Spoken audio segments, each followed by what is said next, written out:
Now we come back to an earlier story. You would have heard that Zimbabwe has declared that they will have harmonized elections on the 30th of July.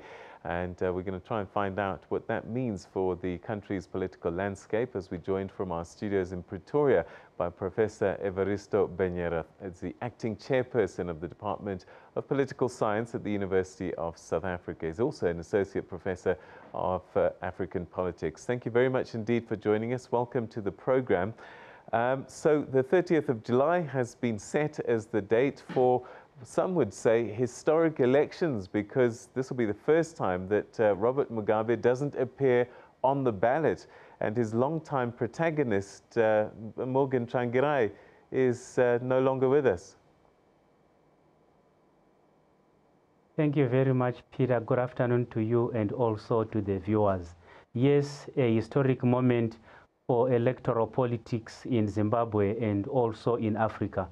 For the first time, Zimbabweans are going for elections without the name of either Morgan Tsvangirai or Robert Mugabe since 2000.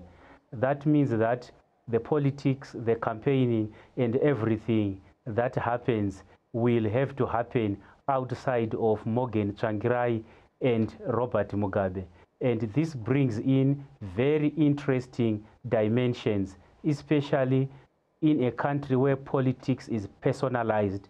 You speak about down with so and so and forward with so and so. Now, what happens when the one that used to say down with so and so is no longer there? What then do you do? This is the problem that faces politics that is not based on issues but personalities, Peter. All right, so the major parties, ZANU-PF, MDCT, led by Nelson Chamisa, recently held elections to select candidates for national elections, and the process to elect candidates for both parties seemed to have left some bitter pills for losing candidates, with ZANU-PF organizing a 2-day reconciliation and healing workshop for the parties, winning and losing candidates. And there's still also ructions within the MDCT with factions splitting from there. What does that tell us about the run-up to these elections and these parties?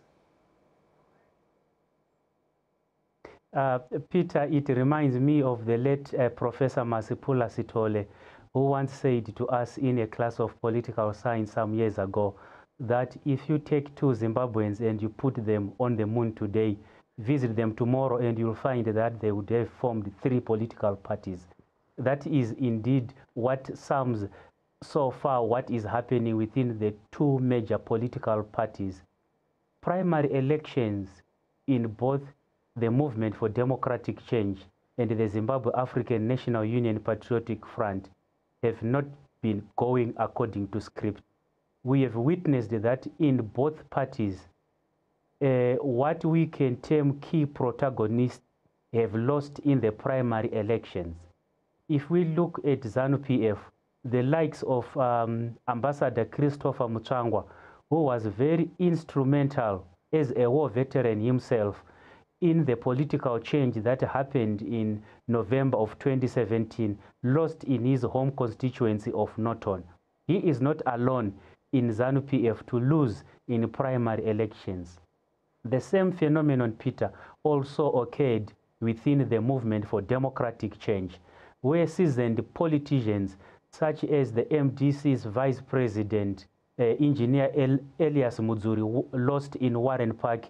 He lost to one Shakespeare Hamauswa. You also look at the long-serving Member of Parliament for Glenview South. He also lost. And the list is very long of these seasoned politicians who have lost. Now, the difference is that in ZANU-PF, the losing candidates and the winning candidates are coming together in a sort of healing and post-election reconciliation process, whereas in the MDC, there is no movement towards finding each other. If you press me for an answer, I will tell you that the MDC is bound to split once again, Peter. Now, this takes us back to, I think it's 2008 elections, where there was this split in the party just before the elections. And in the end, that cost them, because had they stayed together, they would have had the majority and beaten ZANU-PF maybe. The question now is, will this favor ZANU-PF if the MDC doesn't find a way to each other? Peter, the MDC president Nelson Chamisa is fighting on many fronts. Let us just remind ourselves of what really happened. In 2014, the late Morgan Tsvangirai convened an extraordinary Congress so that they solve the dispute around the leadership issues. It was Morgan Tsvangirai who was elected unopposed as the president of the MDC, and also Ms. Thokozani Kupe, who was also elected unopposed as the vice president. This implies that legally, according to MDC processes, the current president of the MDC, Mr. Nelson Chamisa, was not elected, but he was appointed. This puts him in a very precarious position where he has to fight on many fronts. He has to face Morgan Tsvangirai, he has to face the ZANU-PF presidential candidate Emmerson Mnangagwa. He has to face Ms. Thokozani Kupe and indeed Engineer Elias Mudzuri. That actually puts him in a very precarious condition because his attention is now divided.